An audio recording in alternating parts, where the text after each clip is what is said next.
Welcome to our podcast, Unmetered. As a member-owned not-for-profit electric cooperative, we're focused on providing affordable, reliable, safe electricity and outstanding member service. One way that we've found that we can do that is by providing more avenues of communication to you, our member. Through this podcast, we hope that you'll be able to find some helpful hints, tips, and things to help you conserve energy, as well as some informational pieces that will help you understand what it is to be a member.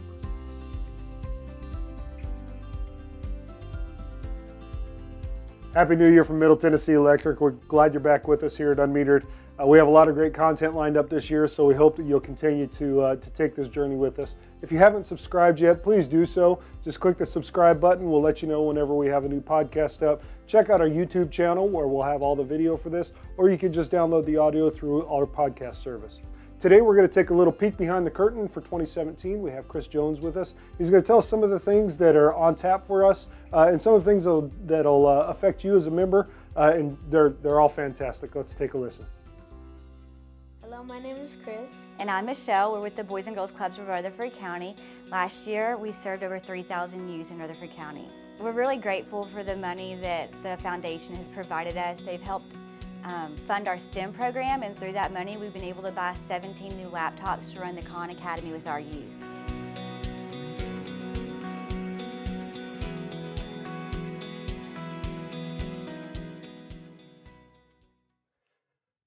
Welcome to Unmetered 2017, first podcast of the year. With us today is none other than Mr. Chris Jones. I thought it was a perfect time for him to come by, talk to us a little bit about what's going on in the cooperative this year. So Chris, thanks for being here. We appreciate it. We know you're a busy man, and we appreciate you taking the time to come talk to us. Absolutely. So there's a lot of things going on in 2017 with the cooperative. So let's just dive right into it. What's happening with Middle Tennessee Electric? Sure. Well, again, Happy New Year, Josh, to you and to everyone out there watching, and very excited about 2017. And there is a lot that we believe will come to fruition in 2017 that we've been working on since 2016 or before. So let me start with a biggie, and it's one that we're very excited about, but we're still very much in the evaluation stage, and there is a lot of moving parts too, and that is the idea of broadband and fiber networks. So Middle Tennessee Electric, as an electric cooperative, we have an electric infrastructure need for fiber communications, but coming with that capability, fiber also affords the capability for high-speed broadband if we were allowed to do something like that. Now, there are some state law impediments, and we're looking through that, working with state legislatures. But here's the thing. We've heard from a number of our members from throughout our service territory, moreover in the rural areas, but that do not have adequate internet service, in broadband access. So as part of what we did last year in evaluating this very large conversation, Middle Tennessee Electric issued a survey. Now that survey was part of a feasibility study that we're working through and thinking about researching many aspects of this. But the survey was sent to members, and it said to members, what do you think about your broadband service? How would you evaluate it? What would you think about Middle Tennessee Electric potentially becoming a player in this arena? And so we got a lot of interesting feedback from our members, and we're still processing all that information, but the essence of it was that there's a tremendous need within our service territory for people and having greater access to broadband, number one, but greater levels of service for their broadband. So there is a need and a hunger out there among our membership, and we know that. Now again, we've got a lot to research, a lot to think about, a lot to work toward with our state legislators in hopefully creating a better climate, a better business environment, more friendly and flexible state laws for us to do this kind of business with. And we could enter into partnerships. There are many pieces to this. But I would just have our members in particular know that we're working very diligently to come to the answers. We're looking forward in the latter part of January to come together with our board of directors, and we'll have our strategic planning session with them, which we do every year. But a big piece of that this year will be about this broadband conversation. Now, and wasn't now we serve Cannon County. Middle Tennessee Electric serves Cannon County, and if I remember correctly, Chris, Cannon County is the second most underserved area for broadband. Is that? That's according to the state of Tennessee. Okay. The state of Tennessee is doing some work around this area as well, and what the state of Tennessee suggested was that among the most underserved areas in the state, Cannon County was number 2 among the 95 counties in Tennessee. Certainly, there are some pockets within the rest of our service territory, Williamson, Rutherford, and Wilson counties, where there are very remote pockets, if you will, but where there is no access or where there is limited access. So this is a real issue with the people of Tennessee, and especially in the rural areas, but it extends beyond that. There are issues of people with dissatisfaction with service, with price, with speed, with access. So all of these things are really being brought to bear this year. This is a watershed year, I believe, for the broadband conversation in the state of Tennessee. We are seeing what we can do to speak to the need, to serve our members to the utmost in this conversation. So a lot of challenge, but a lot of excitement within Middle Tennessee Electric toward potentially finding a way for us to speak to a need that's very much there. Now, going along, continuing with the needs that we've heard from our membership, there's some other things. I guess it was about a little over a year ago, we went and started to deploy our advanced metering infrastructure, and we wrapped that up here this past fall for the mass deployment. And what we had told members was that was kind of the platform, that was a springboard that was going to help us bring some more pieces to them that they've been asking for. Things like a new member portal, things like a member application or a mobile application. Are those things coming forward in 2017? We will see more and more of those capabilities that you referenced really spring into greater life and greater level of service for our members this year. And as you mentioned, the advanced metering infrastructure was a platform, a foundation, and that implementation is complete with just a few exceptions. But the stage is set for greater capability for us to bring to our members. They're already seeing fruits for this technology. There's no doubt about that. Greater outage response, greater communication, greater detail we can give members who call in. For example, a member calls in, they can ask detailed questions about their usage. We can give them answers now. But we want to provide them answers at their fingertips where they wouldn't have to call in if they didn't want to, where they can go online and see greater information and just give them some more flexibility with regard to our service. So that was one foundation, advanced metering. Another foundation that is in the works for being laid is with relation to our customer information system. We are moving toward the end of an overhaul of our customer information system. And that's just maybe a fancy way of saying that by this summer, we are going to be able to give members greater levels of service and capability than we have been than we ever have been. So we're very excited about that. Now, you mentioned a member portal. Yes. And what we are moving toward the day of is when members can go online and get much more detail about how they use power, and just to have a friendlier, more easy to use experience with regard to our online portals. We're very excited about that. It's something that we've needed to get better at, and this is the year to do that. We're looking forward to being able to offer, again, more flexibility with regard to questions members have.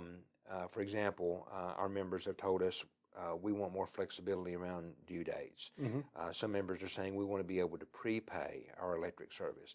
These are things that are coming to fruition, and this is the year where we're making tremendous strides toward that end. Very excited about sharing much more detail with members as summer approaches. As we get a little further in the year, we'll start to have some more of those answers, and I know that we'll be putting a lot of that in the Tennessee Magazine as well as online and other places. I know that we're working on some website things and just making the overall member experience a whole lot better and a whole lot easier than it has been in the past. Not that we've been doing it poorly, by any means. I don't think anyone would say that, but there's always room for improvement, and I think that it's commendable that we're actually taking the steps to do those things. That's the focus of our organization. I would have our members know is that we're very proud of the tradition we have, the history we have built, and we have done a good job by any measure over the years, but we're not satisfied with that. We want to do a world-class job with regard to member service. We want to achieve world-class levels of member satisfaction. So we are asking ourselves every day, how do we make our members more satisfied? How do we better meet their expectations? How do we exceed their expectations? So you and me and every other member of Team MTMC, part of our jobs is to ask that question every day, and to think how we can make Middle Tennessee Electric easier to do business with, how we can render greater levels of service, how we can initiate new programs that will make a positive difference for our members. So this is what drives us as an organization, and the measure for our success is member satisfaction.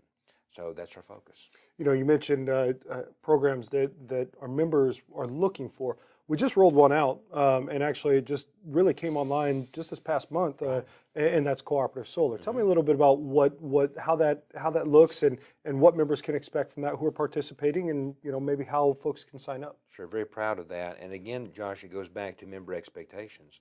That's what drove us to initiate this program in the first place. We understood from our members that there was an expectation, a desire to have options with regard to the types of electricity they were purchasing. And in particular, they wanted options around solar. So what we decided to initiate was to build what we call a cooperative solar program, where we build a solar facility that is owned by our members. And our members who choose to, you don't have to, but those who choose to can choose to purchase solar power from our cooperative solar site. And so now that this last year that facility was constructed over in College Grove, Tennessee, it's up and running beautifully. We wish these are short days with not much sun, a lot of cloud cover, but still it's running beautifully, and it will continue to do so. But we have made it easy and economical for our members to participate, to be indeed to have solar power. And so members can sign up for as little as $20 a month, and that $20 is gauged up against solar production of a set of panels, and members in essence purchase the production of that solar. And some months they may make up part of that $20. Some months they may make in excess of that $20. But again, it makes it easy and economical for members. So those who may be watching this podcast who are interested at all, I would certainly encourage them to get in touch with us. I'd love for them to sign up. But any question members have about solar, we want to be the trusted energy advisor of our members. And that includes questions about solar or whatever the case may be, but we're talking about solar in particular.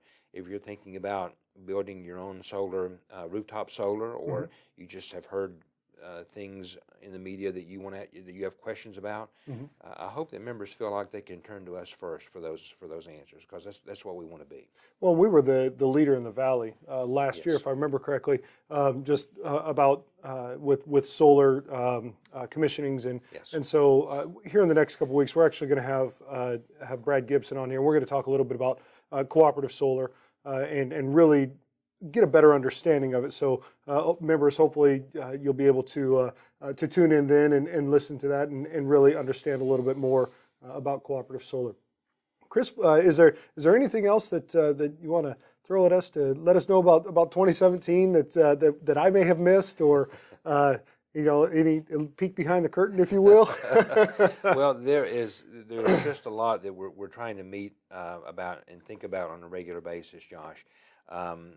That we hope, in essence, again, the thrust and focus of our organization is improving member satisfaction.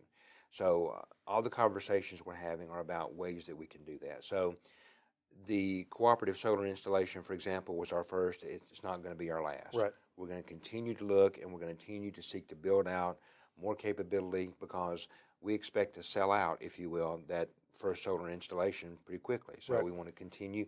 We want to have a solar presence in each of the counties of our service territory. So those are the kinds of things we're thinking about. But just driving toward greater levels of member satisfaction. That means for our team members that we think about that we are servants, and that's something that we stress. Having our team members understand that at the end of the day, we're here to serve. And so if we take that role seriously and we play that role out to the uttermost, then we're doing good in the eyes of our members. And we are at our best when we are true and genuine servants. So the simple things from smiling and saying thank you to the more complex things, whether it's technology, but still every day coming to work thinking, if I were a member, if I were on the other side of the counter, on the other side of the phone, or the other side of the computer, what would I expect? Right. What is inconvenient? What could be done better? Those are questions we want to ask ourselves every day. And also to issue an invitation to our members, where you see we could be better, let us know, because that's what we want. So a big improvement area we want to focus on this year is outage communications, and that's something I know you're very much involved with. Very much, and, yeah. You do a tremendous job, along with your co-worker Adam and others in the organization. But you two guys in particular are working hard to communicate through social media channels and through media and all that. That's very important. But we need to find ways to deliver better, more efficient, expedient information to our members with regard to outage communications. Members want to know whenever the power goes out what happened, how quickly is it going to be repaired. That's important information to communicate quickly and accurately, and we need to get better at that, and we're going to be working to get better at that. Right. Well, and I think you hit the nail on the head. Granted, we're in fall. The cold weather really hasn't hit us yet. Or I should say we're in winter. Cold weather really hasn't hit us yet. A couple years ago, it was about this time that we had some pretty severe weather that came through, and outage communications is a big deal. Whether it be fall, spring, summer, a beautiful sunny day, things happen. And so I'm sure that the membership appreciates that's one thing more that we're working to be better at. Chris, I thank you for taking the time today. It's always great to have you on and listen and hear about some of the things that we got coming up and that members can look forward to in 2017. Folks, we encourage you to tune in next week and just keep listening, keep logging in. If you do have an outage, speaking of, as Chris mentioned it, we're getting into the cold weather, make sure to report it. 877-777-9111. We'll go ahead and take care of it. Hope you all have a great New Year. We'll see you next week. Unmetered is brought to you by Middle Tennessee Electric.